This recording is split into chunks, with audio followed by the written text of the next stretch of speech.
ಮಂಗಳೂರಿನ ಕೊಟ್ಟಾರ ಚೌಕಿಯ ವಿದ್ಯಾ ಸರಸ್ವತಿ ಕ್ಷೇತ್ರದ ಶ್ರೀಯಾನ್ ಮಹಲ್ನಲ್ಲಿ ಗುರು ಪೂರ್ಣಿಮಾ ಪ್ರಯುಕ್ತ ಗುರುವಂದನಾ ಕಾರ್ಯಕ್ರಮ ನಡೆಯಿತು.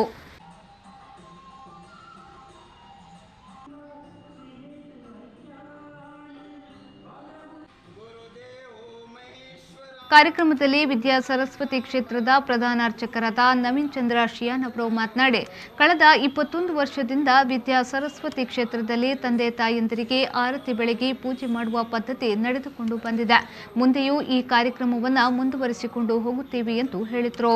ಗುರು ಹುಣ್ಣಿಮೆಯ ದಿವಸ ತಂದೆ ತಾಯಿಯವರನ್ನು ಕರೆದು ಮಕ್ಕಳು ಅವರೊಟ್ಟಿಗೆ ಬಂದು ಅವರಿಗೆ ಆರತಿ ಬೆಳಗಿಸಿ ಕ್ಷೇತ್ರದ ಪರವಾಗಿ ಅವರಿಗೆ ಸಿಹಿಯನ್ನು ಕೊಟ್ಟು ತಂದೆ ತಾಯಿಯವರು ಅವರಿಗೆ ಕುಂಕುಮ ಹಾಕಿ ಆಶೀರ್ವಾದ ಮಾಡುವ ಈ ಪದ್ಧತಿಯು 21 ವರ್ಷಗಳಿಂದ ವಿದ್ಯಾ ಸರಸ್ವತಿ ಕ್ಷೇತ್ರದಲ್ಲಿ ನಡೆಯುತ್ತಾ ಬಂದಿದೆ.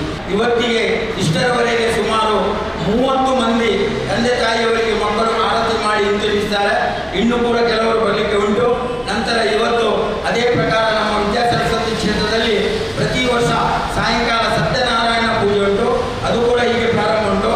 ಪ್ರತಿ ವರ್ಷ ಈ ಕಾರ್ಯಕ್ರಮ ವಿದ್ಯಾ ಸರಸ್ವತಿ ಕ್ಷೇತ್ರದಲ್ಲಿ ನಡೆಯುತ್ತಾ ಉಂಟು. ಈ ಸಂದರ್ಭದಲ್ಲಿ ತುಳಸಿ ಶ್ರೀಯಾನ್, ನಿಖಿತ್ ಎನ್ ಶ್ರೀಯಾನ್, ನಿವೇದಿತಾ ಎನ್ ಶ್ರೀಯಾನ್ ಉಪಸ್ಥಿತರಿದ್ದರು.